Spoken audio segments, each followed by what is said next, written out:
Bueno, en la cátedra de resistencia de materiales vamos a iniciar el análisis de vigas y los esfuerzos internos que se generan en ellas.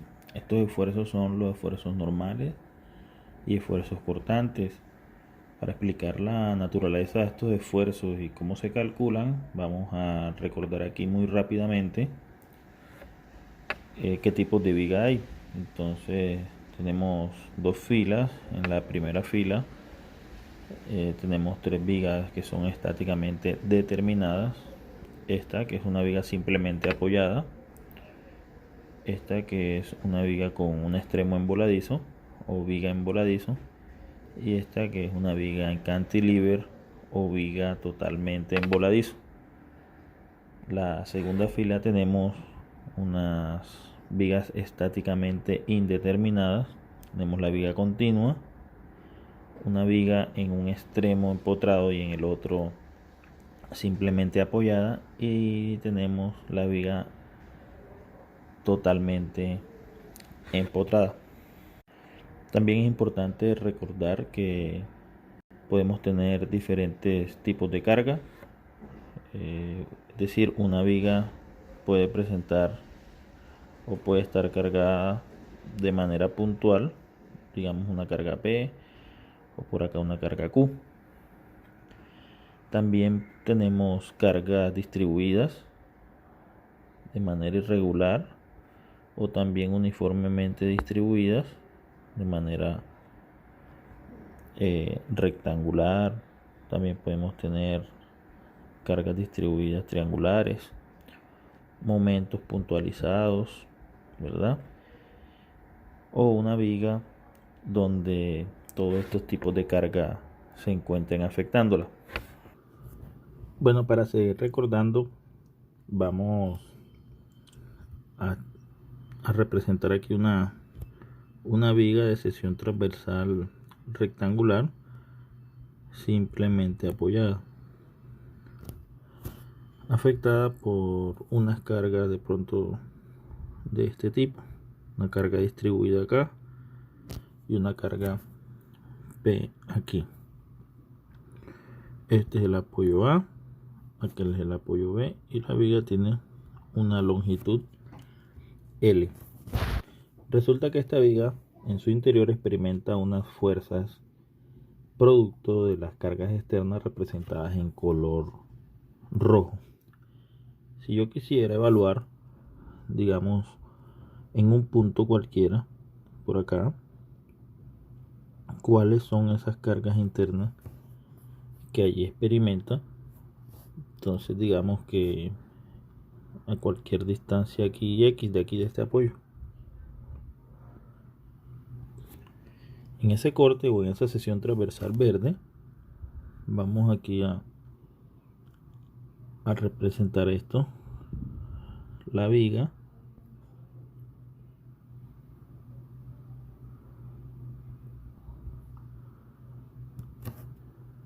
tenemos esta carga P,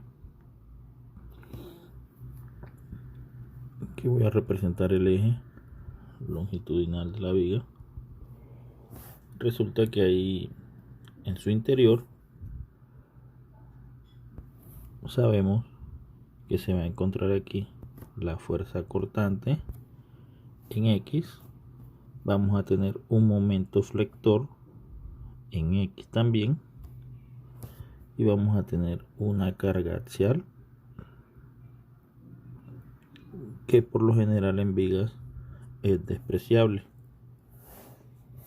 Lo importante que quiero que recuerden es que internamente la viga va a experimentar fuerzas cortantes y momentos flectores. Las fuerzas cortantes van a generar esfuerzos de corte representados con la letra tau, y los momentos flectores van a generar esfuerzos normales representados con la letra sigma. Sabemos que si esta carga axial es diferente de 0, generará en esta sección transversal esfuerzos normales axiales, también representados con la letra sigma, pero esta sigma es diferente al esfuerzo normal que genera la flexión. Son esfuerzos de naturaleza diferente. Por el momento vamos a despreciar el efecto de las cargas axiales y nos vamos a concentrar en los esfuerzos que generan los momentos flectores y las fuerzas cortantes. Iniciaremos hablando del esfuerzo normal producido por la flexión o los momentos flectores, y para ello vamos a establecer una convención. Vamos a decir que la flexión es positiva cuando va en este sentido y la flexión es negativa cuando va en este otro sentido. Entonces vamos a establecer aquí, teniendo en cuenta la flexión positiva, una viga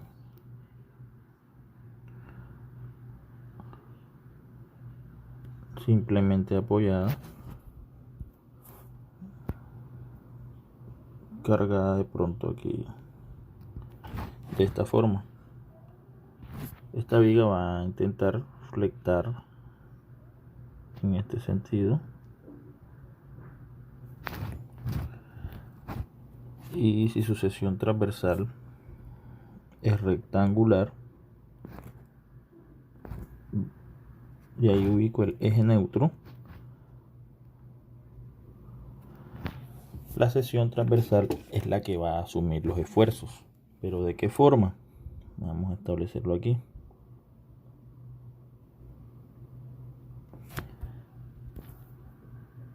A partir del eje neutro, ojo, si la flexión es positiva, estos esfuerzos del eje neutro hacia arriba van a experimentar esfuerzos de compresión.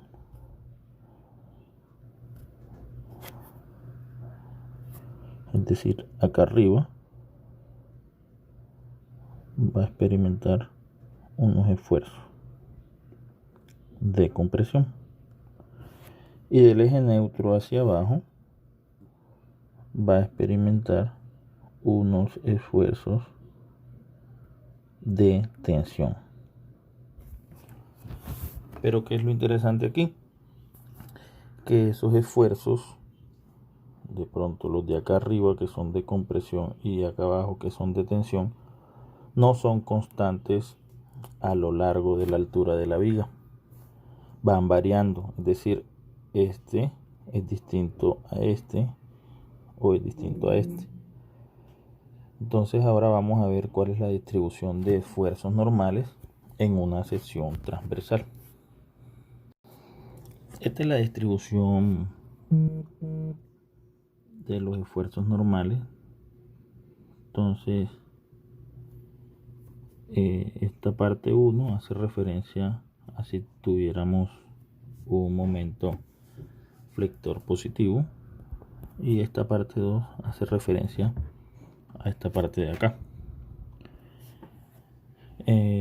Quiere decir esto: aquí tenemos acotados con el eje X mi eje neutro, que es este señor que tenemos de este lado, y si nos concentramos en la parte izquierda, en la número 1, notamos que las fibras de la sección transversal desde el eje neutro arriba varían linealmente, van aumentando, es decir, el mayor esfuerzo a compresión lo asume esta fibra superior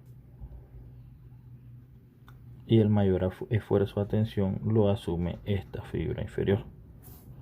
Es decir, que si el momento flector o si la viga flexiona positivamente, de acuerdo a la convención, debajo del eje neutro tendríamos esfuerzos de tensión y por encima del eje neutro tendríamos esfuerzos de compresión. Y en el eje neutro, por eso se llama eje neutro, no tendríamos ningún tipo de esfuerzo normal. Cambia la situación si aquí en el número 2 el momento o la flexión es negativa. Entonces las fibras que asumirían la compresión serían del eje neutro hacia abajo y la tensión la asumen del eje neutro hacia arriba. Las mayores tensiones o esfuerzos de normal van siempre a estar en los extremos de la fibra. Bueno, pero ¿cómo calculamos el esfuerzo normal en cualquier punto de la sección transversal? Pues de la siguiente forma.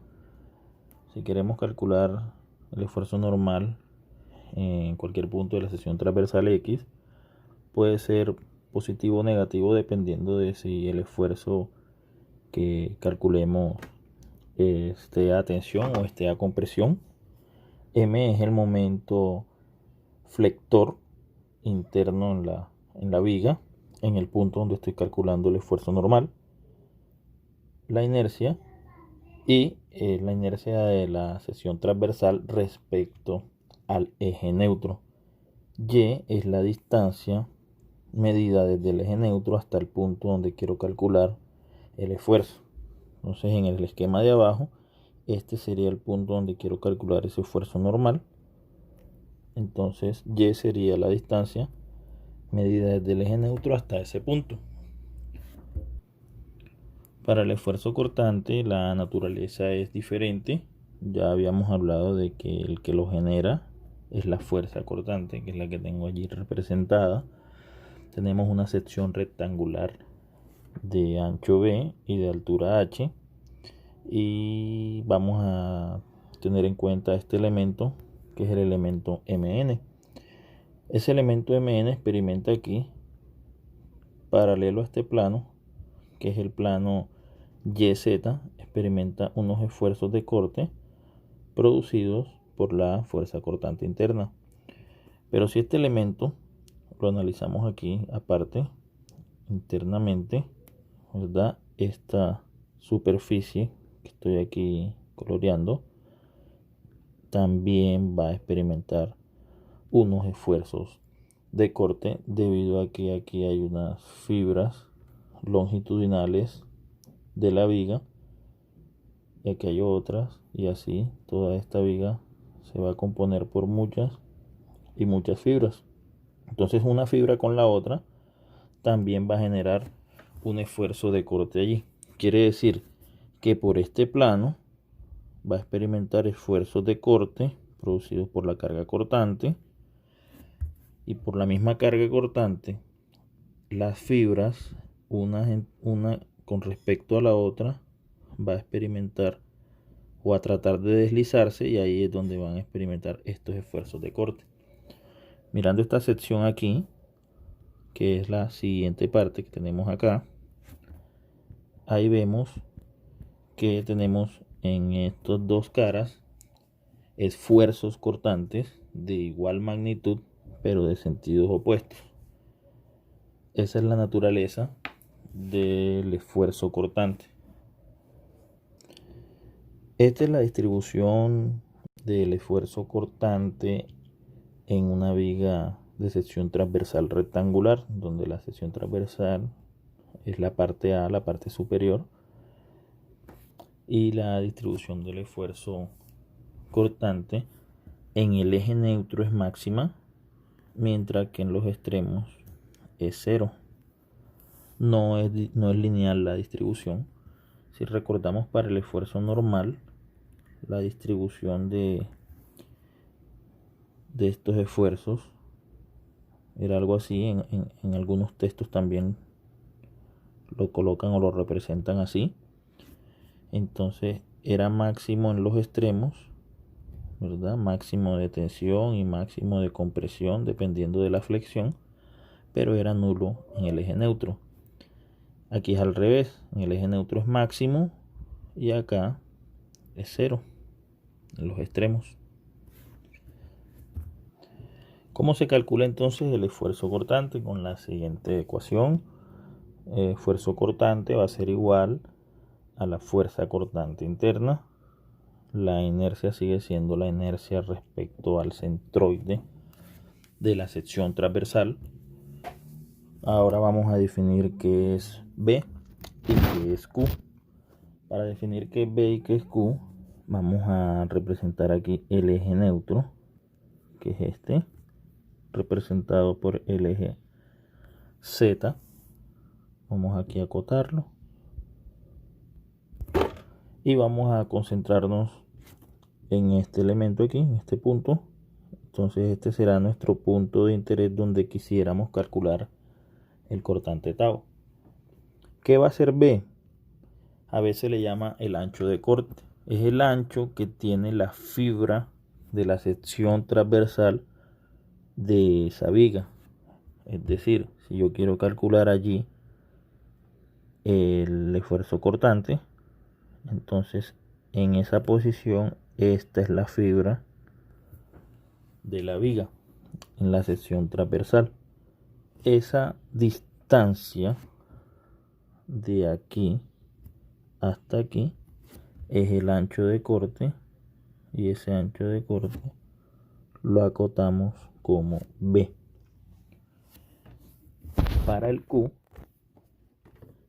es el primer momento de área de la sección que se desprende. ¿Cómo así? Esta sería la sección que se desprende, la sección que está por encima de mi fibra donde quiero calcular el cortante,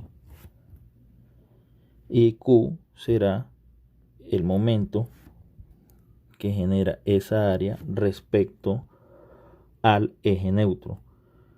Es decir, que Q va a ser igual al área que se desprende, la que acabo de achurar, multiplicado por una distancia D. Esa distancia D es medida del centroide del área que se desprende hasta el eje neutro.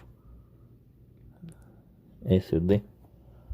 Primer momento de área de la sección que se desprende. Para fines prácticos, si usted necesita calcular el cortante en un punto que quede por encima del eje neutro, como es el caso que estoy exponiendo, el área que se desprende será de ahí, desde esa fibra hacia arriba. Si usted necesita calcular el cortante en un punto que quede por debajo del eje neutro, entonces el área que se desprende será de ahí hacia abajo, ¿ya? Luego el momento o el Q que genera esta área será igual a esa área multiplicada por un brazo desde este centroide hasta el eje neutro. Es mucho más fácil así que de pronto llegar a hacer el primer momento de área con el resto de área, ¿verdad? Por poner un ejemplo, vamos aquí a regresarnos. Imagínense que yo quiero calcular el Q de aquí en este punto, pero no tomo el área de arriba, entonces me tocaría tomar el resto de área. O sea, me toca conocer cuál será el momento que genera el resto de área, es decir, esto